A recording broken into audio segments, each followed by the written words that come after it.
Hello, beautiful people. Today I'm looking at Labyrinth of the Demon King, a horror RPG from J.R.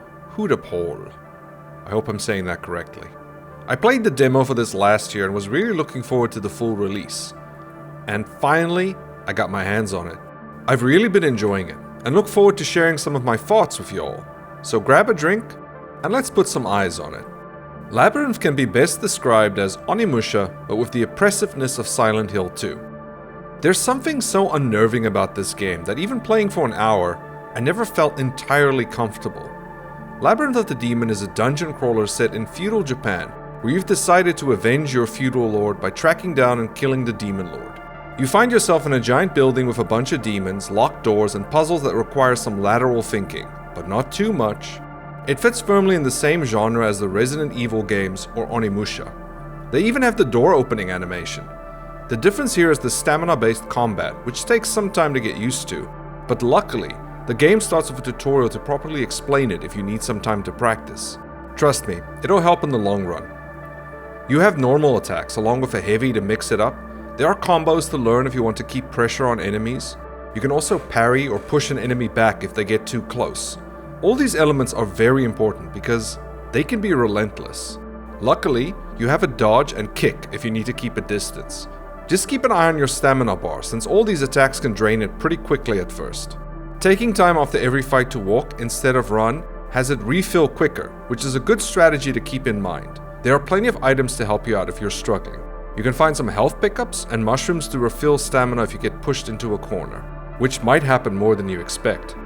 There are also talismans to pick up for spells, but these can either do damage or heal some status effects. I recommend using them sparingly because I didn't find a lot of them lying around. With all these, it's up to you to explore the halls of the building, taking it room by room, hoping that whatever is around the corner won't kill you. I really like the game. I knew going in that it would be my jam. I love how dirty and disgusting the environment is. There's something about how games with this low poly style really recreate the feeling of filth, like you'd find in a gas station bathroom. You can't recreate this with more shiny graphics. The monsters are genuinely frightening in how little detail they have. There's a strong otherworldly element to them that a lot of horror games forego in order to have monsters look cool. The music helps sells the atmosphere. It has an industrial style to it that was clearly influenced by the otherworld in the Silent Hill games. But it can be a bit loud in the mixing, so just lower that slider before you play. Sometimes you'll encounter a cutscene that's just grainy and out of focus, and it'll make your skin itch with how disgusting it is. There's a particular scene later on that I can't even describe it. It was so unnerving. As for how the game plays, it's a bit of an acquired taste. Earlier in the year I played Fly Night and had a lot of trouble getting to grips with that game's combat.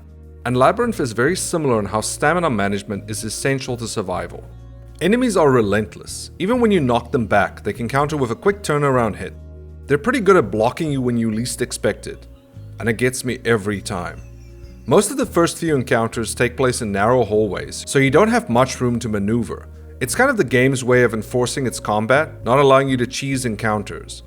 I did eventually get to grips on it, but also it doesn't help that the first few weapons you get are garbage. And that means you have to land quite a few consecutive hits just to kill one enemy. Once you get better weapons, they become a bit of a joke later on, but there are still those that'll just give you a hard time. Most notably, these little tonberries with their perfect blocking and knives. Oh, those knives. I hate them so much. So much. Overall, I enjoy the combat. I just wish the game either gave you more weapon variety earlier, or just a better weapon to get to grips with. You can avoid battles by running past, but they always seem to get a cheap shot in. Luckily the game's generous with healing items. I kept finding a few around. Sometimes I had so many I couldn't pick up anymore. You'll also find this horrible cat around that will sell you items, like an axe, lantern, or even healing items. His prices are fair and he replenishes them once you leave and come back into the area. So there's really no worry about having enough health pickups. So far I found the game to be not too difficult. It's very fair in how it makes you face enemies, never overwhelming you with numbers, except when they hide around corners to cheap shot you. That's caused the one time I've died so far in the game. But again, this happens very rarely, and was funnier than annoying. It made me shriek like a little girl. At one point in the game, you also accidentally summon this guy.